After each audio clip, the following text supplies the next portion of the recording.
Hello बच्चों, good morning. बच्चों, हम पढ़ रहे हैं 12th एनसीईआरटी के अकॉर्डिंग चैप्टर 3 मानव जनन। बच्चों, मानव जनन चैप्टर का जो परिचय इंट्रोडक्शन है हमने पढ़ लिया है। मानव में लैंगिक जनन पाया जाता है और लैंगिक जनन के लिए सबसे पहले हमारी जो आवश्यकताएं हैं वो है प्रजनन तंत्र। चूंकि मनुष्य एक लिंगी है तो मनुष्य में नर और मादा प्रजनन तंत्र अलग अलग होते हैं, अलग अलग जो है व्यक्ति शरीर में होते हैं। तो पिछली क्लासेस में हमने मानव का नर प्रजनन तंत्र और मादा प्रजनन तंत्र का पूरी डिटेल से अध्ययन कर लिया है। आज की क्लास में हम लैंगिक जनन की जो दूसरी मूलभूत आवश्यकता है वो है युग्मक जनन, वो डिस्कस करेंगे बच्चों। तो प्यारे बच्चों, आज की क्लास का हमारा जो टॉपिक है लैंगिक जनन के लिए वो है युग्मक जनन, गैमिटोजेनेसिस।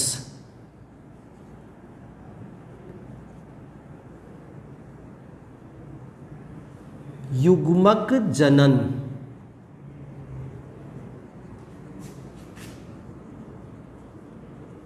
गैमिटोजेनेसिस। मानव में लैंगिक जनन, लैंगिक जनन का पहला पॉइंट प्रजनन तंत्र कंप्लीट, सेकंड पॉइंट युग्मक जनन आज से शुरू कर रहे हैं हम। इसके बाद निषेचन पढ़ेंगे, उसके बाद भ्रूणीय परिवर्धन पढ़ेंगे। इस प्रकार से मानव जनन चैप्टर को हम फिनिश करेंगे बच्चों। तो टॉपिक है युग्मक जनन, गैमिटोजेनेसिस।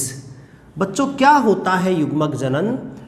सिंपल परिभाषा है कि जो प्राथमिक जननांग हैं, प्राथमिक जननांग, इन प्राथमिक जननांगों को हम जनद भी कह सकते हैं, गोनैड्स।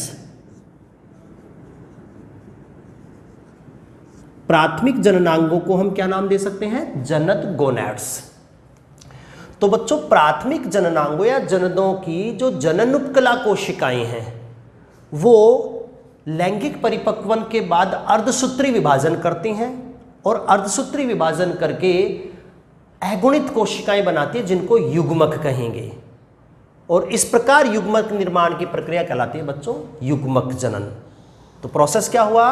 प्राथमिक जननांग या जनद, इनमें पाई जाती हैं जनन उपकला कोशिकाएं। हमने पढ़ लिया मनुष्य नर के जनन होते हैं वृषण और मादा के जनन होते हैं अंडाशय।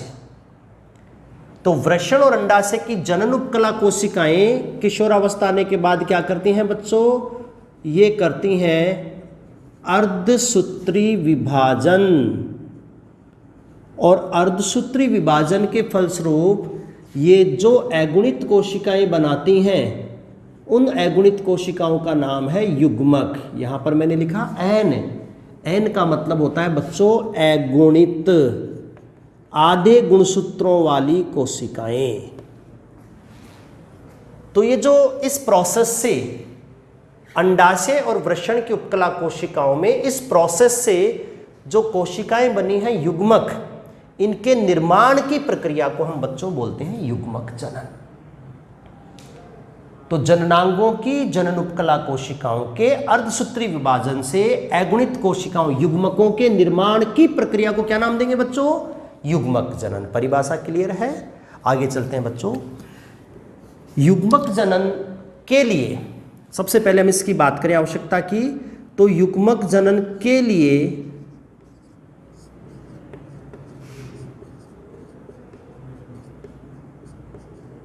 विटामिन ई और विटामिन ए आवश्यक होते हैं। इंपॉर्टेंट क्वेश्चन है बच्चों, एग्जाम में आया हुआ क्वेश्चन है यहां से कि युग्मकों के निर्माण के लिए हमें कौन कौन से विटामिन की आवश्यकता होती है? विटामिन ई और विटामिन ए। इसमें विटामिन ई का तो क्या रोल है बच्चों? ये जनन उपकला, जनन उपकला के विभाजन हेतु आवश्यक है।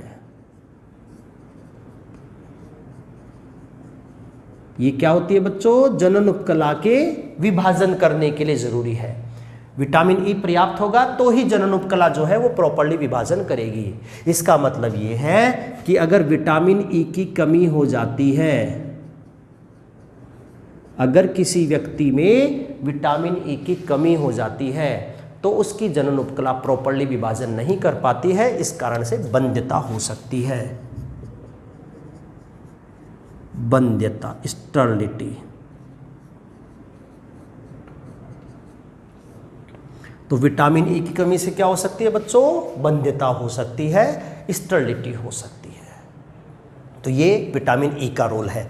अब हम बात करते हैं विटामिन ए का रोल। क्या ये ए का रोल क्या होता है? तो विटामिन ए बच्चों स्वस्थ युग्मकों के निर्माण हेतु आवश्यक है।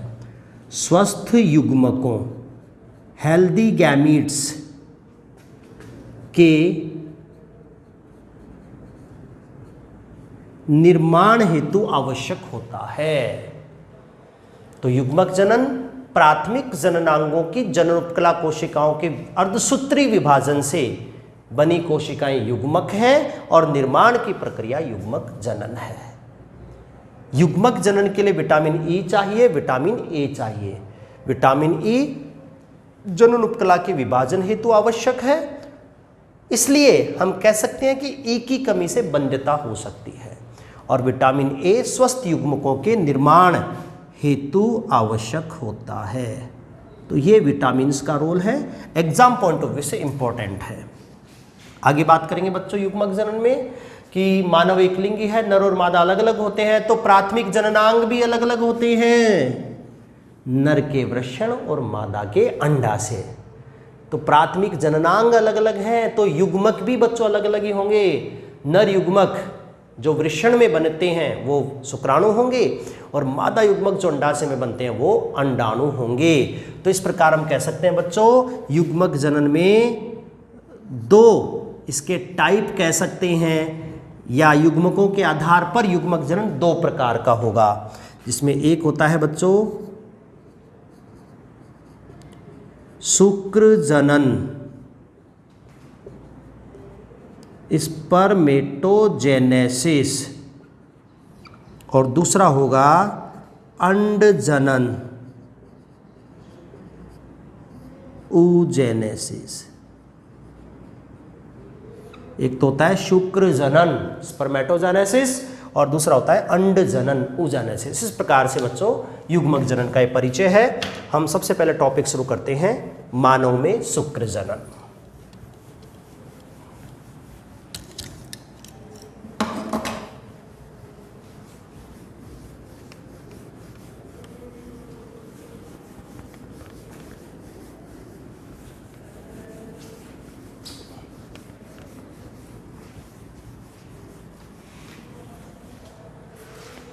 तो अपना टॉपिक है बच्चों मानव में शुक्र जनन।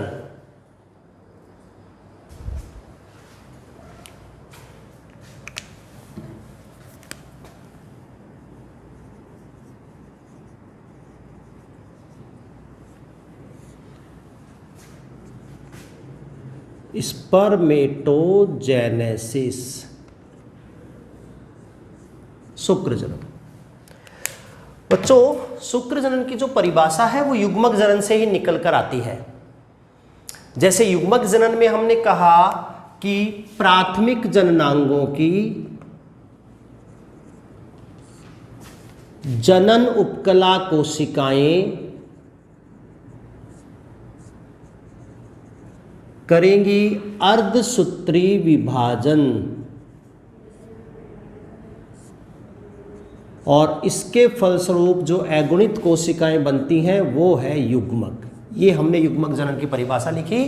अब अगर हम शुक्र जनन की बात करते हैं तो यहाँ पर प्राथमिक जनन अंग जो शब्द है इसकी जगह तो क्या आ जाएगा? वृषण, क्योंकि शुक्र जनन नर जंतु शरीर में पाया जाता है। नर जंतु शरीर के प्राथमिक जननांगों का नाम क्या होगा? वृषण।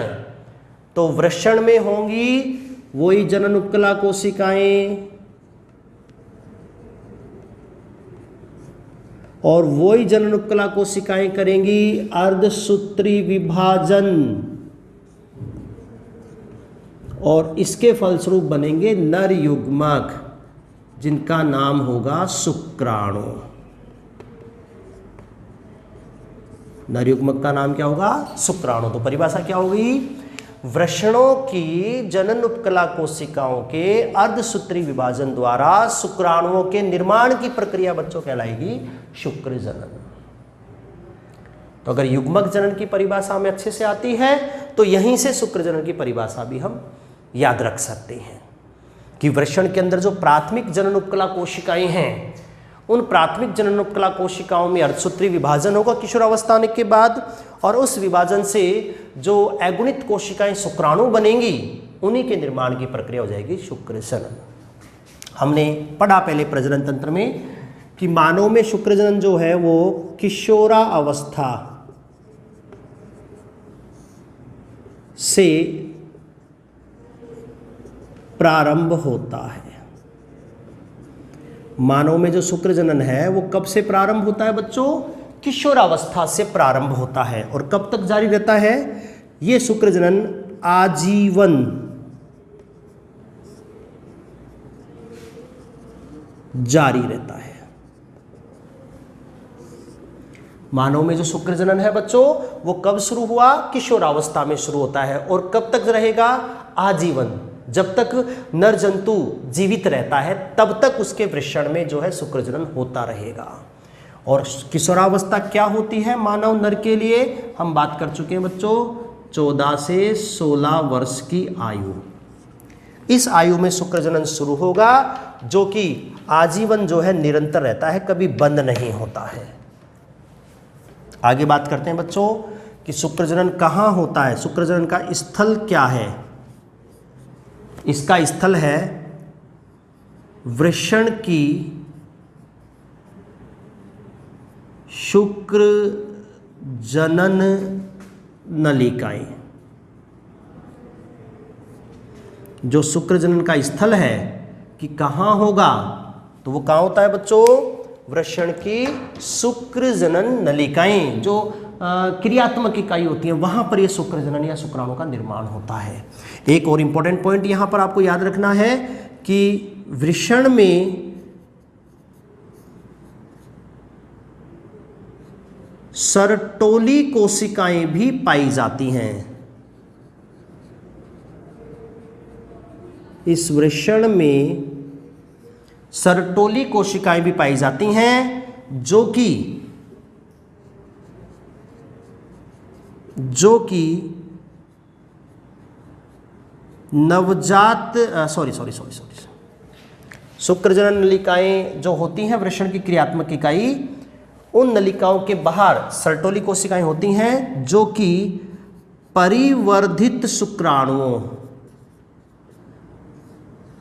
या तो हम कह सकते हैं परिवर्धित शुक्राणुओं बनने वाले शुक्राणु, या कह सकते हैं नर जर्म कोशिकाएं को पोषण प्रदान करती हैं। बहुत इंपॉर्टेंट क्वेश्चन है, एग्जाम में कई बार पूछा गया है बच्चों ये, कि वृषण में जो शुक्र जनन नलिकाएं हैं, यहां तो होगा शुक्र जनन, और इन नलिकाओं के बाहर सर्टोली कोशिकाएं हैं, लंबी पिरामिड आकृति की कोशिकाएं हमने संरचना में पढ़ ली थी। तो वे कोशिकाएं क्या करती हैं? परिवर्धित शुक्राणु, जिनको हम कह सकते हैं नर जर्म कोशिकाएं या स्पर्मेटोगोनिया, उनको पोषण प्रदान करती हैं सर्टोली कोशिकाएं। तो ये बच्चों शुक्र जनन का परिभाषा है। क्या होता है शुक्र जनन? नरयुग्मक शुक्राणु के निर्माण की प्रक्रिया शुक्र जनन है, जो वृषण में होती है शुक्र जनन नलिकाओं में, और सर्टोली कोशिकाएं बनने वाले शुक्राणु को पोषण देती है। किशोरावस्था में शुरू होता है और आजीवन जारी रहता है। बच्चों शुक्र जनन के 2 स्टेप होते हैं। शुक्र जनन की जो प्रक्रिया है वो 2 चरणों में होती है। एक चरण तो होता है बच्चों स्पर्मेटोसाइटोसिस,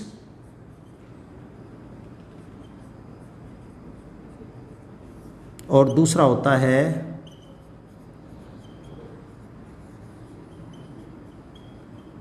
स्पर्मियोजेनेसिस।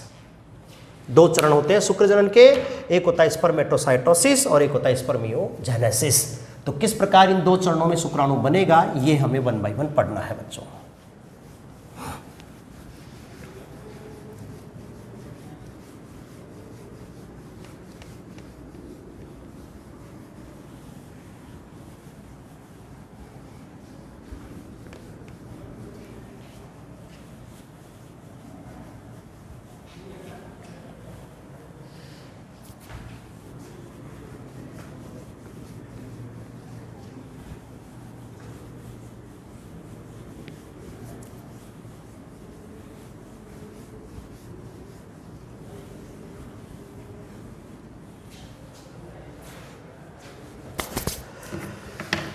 तो बच्चों टॉपिक है अपना युग्मक जनन।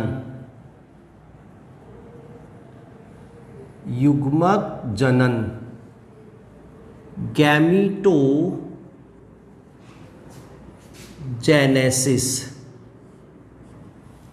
और युग्मक जनन जैसा कि अभी मैंने आपको बताया 2 टाइप का होगा, शुक्र जनन, अंड जनन। हमने टॉपिक शुरू किया है शुक्र जनन, स्पर्मेटोजेनेसिस।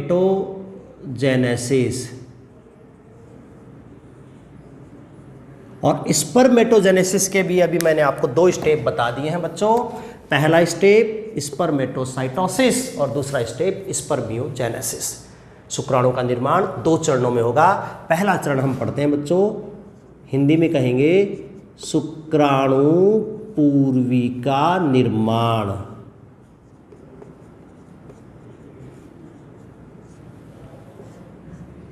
शुक्राणु पूर्वी का निर्माण, स्पर्मेटोसाइटोसिस। क्या होता है शुक्राणु पूर्वी का निर्माण? तो बच्चों वृषण में जब जनन उपकला कोशिकाएं विभाजन करती हैं तो डायरेक्ट शुक्राणु नहीं बनते। ऐसा नहीं है कि जनन उपकला ने विभाजन किया और डायरेक्ट शुक्राणु बना दिया, ऐसा नहीं है। बीच में कई मध्यवर्ती संरचनाएं बनती हैं। जनन उपकला से स्पर्मेटोगोनिया बनता है, प्राथमिक स्पर्मेटोसाइट बनता है, द्वितीयक स्पर्मेटोसाइट बनता है, फिर उसके बाद स्पर्मेटिड बनता है और फाइनली फिर शुक्राणु बनते हैं। तो ऐसे कई मध्यवर्ती संरचनाएं बनती हैं और उन मध्यवर्ती संरचनाओं का जो अंतिम स्थायी रूप है वो है बच्चों शुक्राणु पूर्वी। यहां पर मैंने जो एक नाम लिखा है शुक्राणु पूर्वी। शुक्र जनन में कई मध्यवर्ती संरचनाएं बनती हैं, फिर बाद में जाकर शुक्राणु का निर्माण होता है। तो जो कई मध्यवर्ती संरचनाएं बनती हैं उसका जो स्थायी रूप है वो शुक्राणु पूर्वी स्पर्मेटिड होता है। तो पहले उसका निर्माण पढ़ेंगे, उसके बाद बच्चों हम पढ़ेंगे नरयुग्मक शुक्राणु का निर्माण। तो ये शुक्र जनन है। क्या होता है शुक्राणु पूर्वी का निर्माण? सिंपल परिभाषा है बच्चों, वृषण की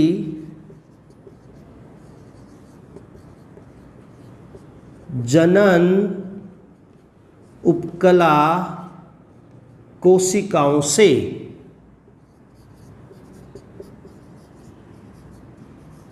शुक्राणु पूर्वी के निर्माण की प्रक्रिया, ये होती है बच्चों शुक्राणु पूर्वी का निर्माण, स्पर्मेटोसाइटोसिस। वृषण की जनन उपकला कोशिकाओं के से शुक्राणु पूर्वी के निर्माण की प्रक्रिया, ये होती है स्पर्मेटोसाइटोसिस। और स्पर्मेटोसाइटोसिस में बच्चों 3 चरण शामिल हैं। ये प्रक्रिया भी 3 चरणों में होती है। इसका एक चरण है गुणन प्रावस्था, दूसरा चरण है वृद्धि प्रावस्था और तीसरा चरण होता है बच्चों परिपक्वन प्रावस्था। ये 3 चरण होते हैं बच्चों इसमें, गुणन प्रावस्था, वृद्धि प्रावस्था और परिपक्वन प्रावस्था। 3 चरणों में जो है वो शुक्र जनन होता है बच्चों। क्या होते हैं तीनों चरण? हम एक लाइन डायग्राम की मदद से बच्चों इनको समझते हैं कि आखिर कैसे शुक्राणु का निर्माण होता है। उससे पहले शुक्राणु पूर्वी बनेगा, तो पहला चरण पढ़ रहे हैं शुक्राणु पूर्वी का निर्माण। ये जो शुक्राणु पूर्वी है पहले बच्चों हम इसका निर्माण पढ़ेंगे, उसके बाद शुक्राणु पूर्वी से शुक्राणु का निर्माण होगा। तो आखिर कैसे शुक्राणु पूर्वी बनता है? तो देखो वृषण में शुक्रजन नलिकाएं वृषण की क्रियात्मक इकाई का काम करती हैं। उन शुक्रजन नलिकाओं के अंदर नर जन्म कोशिकाएं या कह सकते हैं जनन उपकला कोशिकाएं होती हैं जो किशोरावस्था आने पर अपना निर्माण विभाजन शुरू करती हैं। तो सबसे पहले हम बच्चों ड्रॉ करते हैं जनन उपकला कोशिका। एक कोशिका मैंने ड्रॉ कर दी है यहां पर।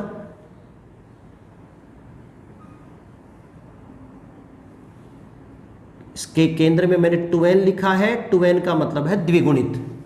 तो इस कोशिका का नाम बच्चों हम क्या रखेंगे? इसका नाम होगा जनन उपकला कोशिका, कह सकते हैं प्राइमोर्डियल जर्म सेल, शॉर्ट में हम नाम दे सकते हैं पीजीसी। तो वृषण के अंदर ऐसी लाखों जनन उपकला कोशिकाएं होती हैं, प्राइमोर्डियल जर्म सेल होती हैं, पीजीसी होती हैं। बच्चों ये पीजीसी जब किशोरावस्था प्रारंभ होती है, मतलब नर जो है 14 से 16 वर्ष की आयु में प्रवेश करता है, तो ये समसूत्री विभाजन शुरू करती है। और ये कोशिकाएं समसूत्री विभाजन शुरू करके इस प्रकार से लगातार अपनी संख्या बढ़ाती हैं। 1 से 2 कोशिकाएं बना लेंगी, 2 से 4 कोशिकाएं बना लेंगी, 4 से 8 कोशिकाएं बना लेंगी। इस प्रकार से उत्तरोत्तर जो है कोशिकाओं की संख्या बढ़ती जाएगी।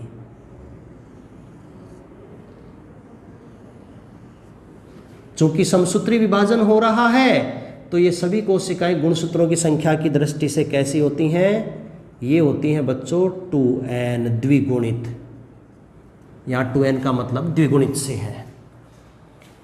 तो जब किशोरावस्था शुरू होती है, तो बच्चों वृषण की ऐसी जनन उपकला कोशिकाएं जो लाखों होती हैं, वो विभाजन शुरू करती हैं समसूत्री। ये जो यहाँ पर विभाजन हो रहे हैं, ये वाला जैसे विभाजन है, ये वाला जैसे विभाजन है, तो ये कौन से विभाजन है बच्चों? समसूत्री कोशिका विभाजन। आपने पढ़ा होगा सेल बायोलॉजी में, कोशिका विज्ञान में, कि जब कोई कोशिका समसूत्री विभाजन करती है तो ऐसी ही कोशिकाएं बनाती है जैसी जनक कोशिकाएं थी। सम का मतलब समान, सूत्री का मतलब गुणसूत्र।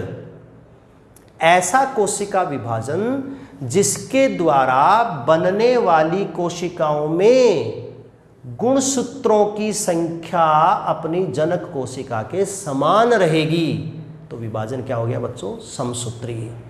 अगर जनक कोशिका में गुणसूत्र 2n द्विगुणित है, तो इन कोशिकाओं में भी गुणसूत्र द्विगुणित ही रहेंगे। तो ये था बच्चों समसूत्री विभाजन करके जनन उपकला कोशिकाएं यहाँ पर कुछ नई कोशिकाएं बना लेती हैं। इन कोशिकाओं को हम नाम देते हैं बच्चों स्पर्मेटोगोनिया।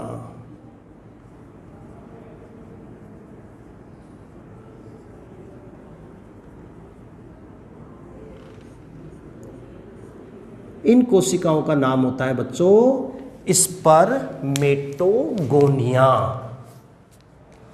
शुक्राणु नर जन कोशिकाएं या नर जर्म कोशिकाएं, ऐसा हुआ है किशोरावस्था आने के बाद। आप इस चरण में ध्यान से देख सकते हैं बच्चों कि इस चरण में क्या हुआ? लगातार कोशिकाओं की संख्या बढ़ती गई।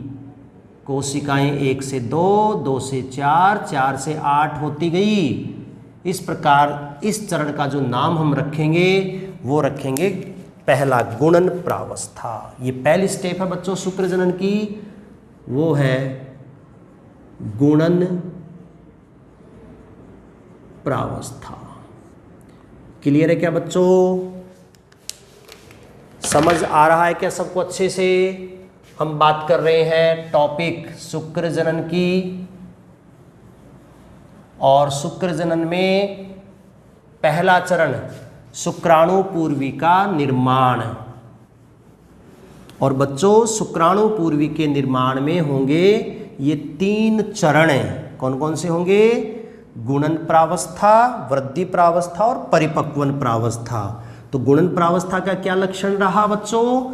गुणन प्रावस्था में क्या होगा? जनन उपकला कोशिकाएं तेजी से विभाजन करती हैं, समसूत्री विभाजन, और लाखों की संख्या में नई कोशिकाएं बनाती हैं, जिनको हम बोलते हैं स्पर्मेटोगोनिया, शुक्राणु जन कोशिकाएं, जो गुणसूत्रों की संख्या की दृष्टि से द्विगुणित होती हैं।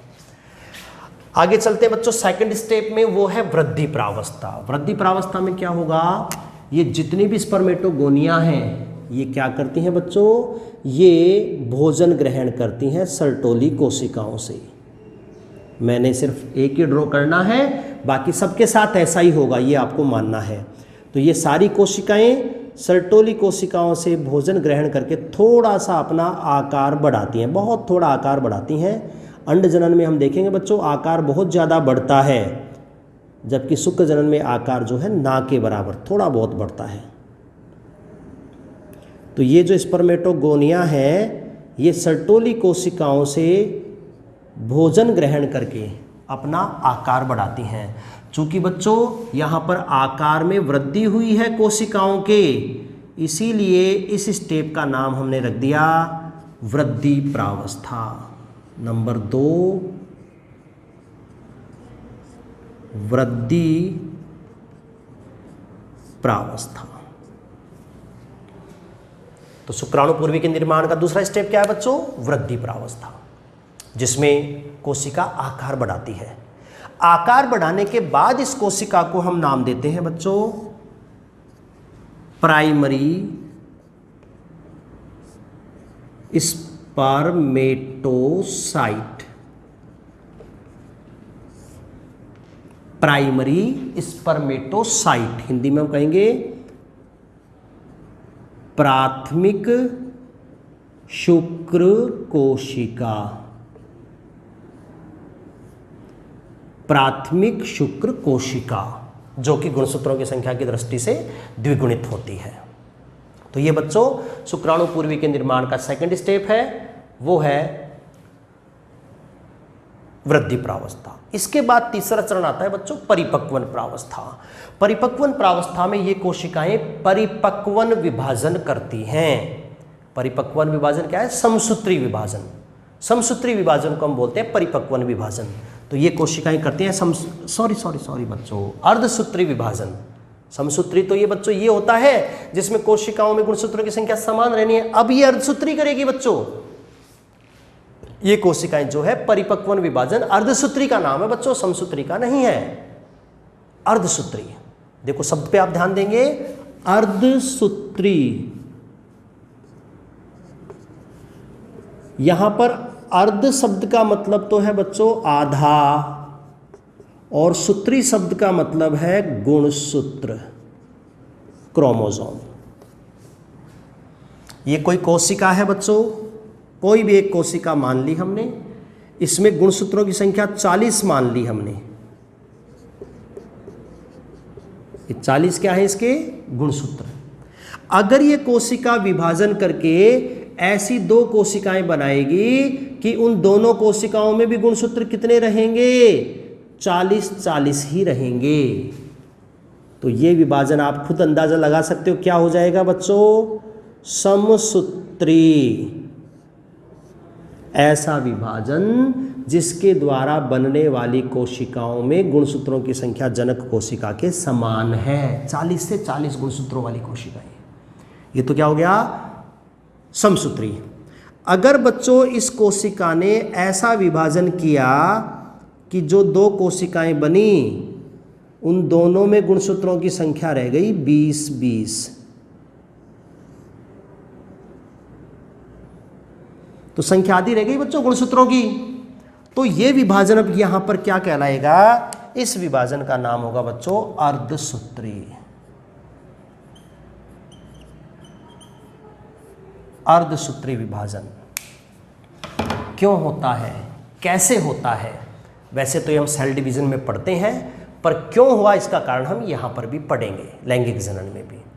कैसे होता है ये यहां नहीं पढ़ना बच्चों, ये सेल डिवीजन का टॉपिक है। तो बच्चों जो 40 संख्या थी उसको तो किसके इक्वल मानते हैं हम, 2n के इक्वल। जो 40 संख्या थी उसको तो किसके समान मानेंगे, 2n के बराबर। और शब्दों में इसको कहेंगे द्विगुणित अवस्था। 2n को क्या मानते हैं, द्विगुणित अवस्था मानते हैं। जबकि n आदि को अपन किससे प्रदर्शित करेंगे, n से, और n को अपन क्या बोलेंगे, अगुणित संख्या। अवस्था भी कह सकते हैं, संख्या भी कह सकते हैं। तो यहां पर देखो कोशिकाएं 2n से 2n बनी तो विभाजन कैसा हुआ, समसूत्री। अब जो परिपक्वन अवस्था आएगी बच्चों, उसमें कैसा विभाजन होगा? उसमें होगा अर्धसूत्री। इसलिए आधे गुणसूत्रों वाली कोशिकाएं बनेंगी, जिसको किससे प्रदर्शित करेंगे? अगुणित n से। बच्चों सेल डिवीजन में आपने पढ़ा होगा कि जब भी अर्धसूत्री होता है तो 2 चरणों में होता है। पहले अर्धसूत्री प्रथम होगा और उसके बाद अर्धसूत्री द्वितीय होगा। लेकिन अभी मैंने आपको बताया है कि जो अर्धसूत्री प्रथम है वो ही बच्चों गुणसूत्रों की संख्या आधी कर देता है, द्वितीयक नहीं करता। तो पहले होगा अर्धसूत्री प्रथम,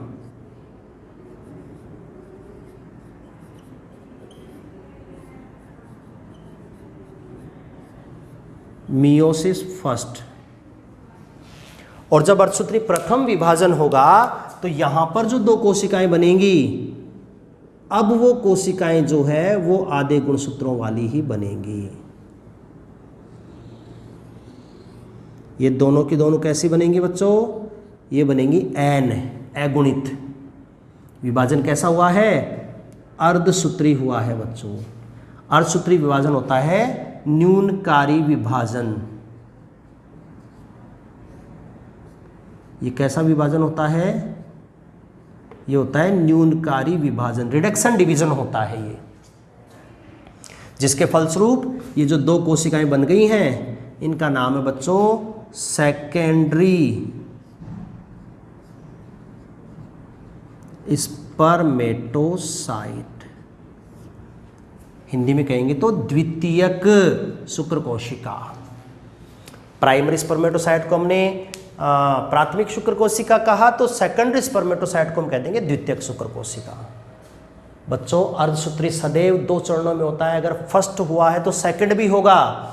तो दोनों कोशिकाएं जो है अर्धसूत्री द्वितीय विभाजन भी करेंगी तुरंत। और जब अर्धसूत्री द्वितीय करती हैं तो जैसी कोशिका थी वैसी ही नई कोशिकाएं बना लेती हैं, अर्थात ये समसूत्री के समान होता है। कहने को तो अर्धसूत्री द्वितीय है, पर इसके सारे जो लक्षण हैं, जो गुणधर्म हैं, वो समसूत्री के समान हैं। इसलिए संख्या जो है इन दोनों में समान रहेगी। तो यहाँ पर ये विभाजन कौन सा हुआ बच्चों? ये हुआ अर्धसूत्री विभाजन सेकंड। लेकिन इसकी विशेषता क्या है? ये है बच्चों समसूत्री के समान।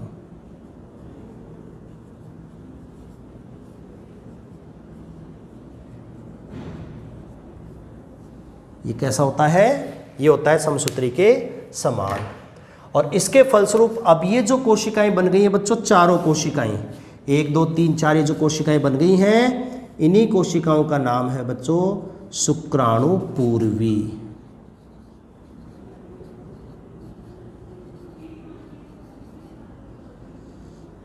इन्हीं कोशिकाओं का नाम होता है शुक्राणुपूर्वी। इंग्लिश में हम कहेंगे स्पर्मेटेड। और ध्यान से आप लोग देखेंगे बच्चों कि शुक्राणुपूर्वी के निर्माण के लिए यहाँ पर विभाजन हुआ है अर्धसूत्री, जिसको परिपक्वन विभाजन भी कहा गया है। इसलिए बच्चों इस चरण का नाम है परिपक्वन अवस्था।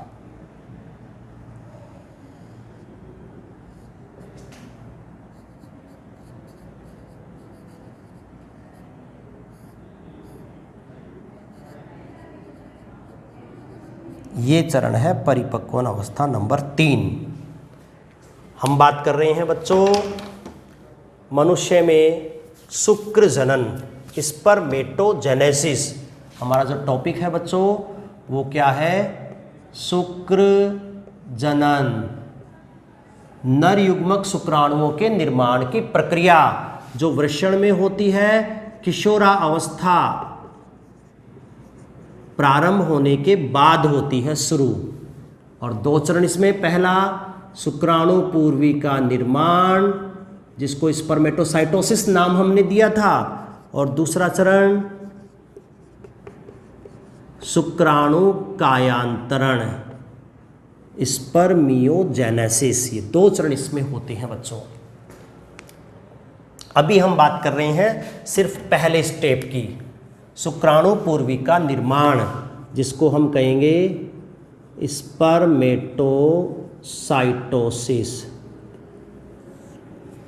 स्पर्मेटोसाइटोसिस, स्पर्मेटोसाइटोसिस का मतलब है ये फ्लो चार्ट। ये फ्लो चार्ट बच्चों स्पर्मेटोसाइटोसिस को रिप्रेजेंट करता है। शुक्राणु पूर्वी का निर्माण, जैसा कि मैंने आपको बताया, प्रातवृषण की जो जनन उपकला कोशिकाएं हैं वो समसूत्री और अर्धसूत्री विभाजन करके इस प्रकार की गोल अचल अगुणित कोशिकाएं बनाएंगी। इन गोल अचल अगुणित कोशिकाओं का नाम है शुक्राणु पूर्वी, और इसकी प्रक्रिया है निर्माण की, वह है शुक्राणु पूर्वी का निर्माण। और मैंने बताया 3 चरण होंगे। पहला चरण गुणन प्रावस्था, जिसमें वृषण की जनन उपकला लगातार समसूत्री विभाजन करके लाखों की संख्या में द्विगुणित कोशिकाएं बनाती हैं। स्पर्मेटोगोनिया या नर जर्म कोशिकाएं ये बनाती हैं। चूंकि संख्या में वृद्धि हुई है कोशिकाओं की, तो नाम हमने क्या दे दिया, गुणन प्रावस्था। सेकंड स्टेप में क्या होगा बच्चों कि ये सभी कोशिकाएं भोजन ग्रहण करके आकार बढ़ाती हैं। आकार बढ़ाती हैं तो चरण का नाम हो जाएगा वृद्धि प्रावस्था नंबर 2। और आकार बढ़ाने के बाद इनका नाम हो गया प्राथमिक शुक्र कोशिका, प्राइमरी स्पर्मेटोसाइट। अब प्रत्येक प्राथमिक शुक्र कोशिका करेगी अर्धसूत्री विभाजन, जो कि 2 चरणों में होगा, पहले प्रथम और उसके बाद द्वितीय। जो प्रथम होता है वो न्यूनकारी होता है। न्यूनकारी का मतलब है आधे गुणसूत्र करने वाला। प्राथमिक शुक्र कोशिका से 2 द्वितीयक शुक्र कोशिकाएं बन जाएंगी जो कि अगुणित होती हैं, और इसके मियोसिस सेकंड से अर्धसूत्री द्वितीय से 4 कोशिकाएं बन जाएंगी। तो मियोसिस फर्स्ट हुआ, सेकंड हुआ। फर्स्ट ने गुणसूत्रों की संख्या आधी कर दी, उसके बाद सेकंड ने जो थी एज इट इज को समान रखा, और फाइनली कोशिकाएं बन गई शुक्राणु पूर्वी।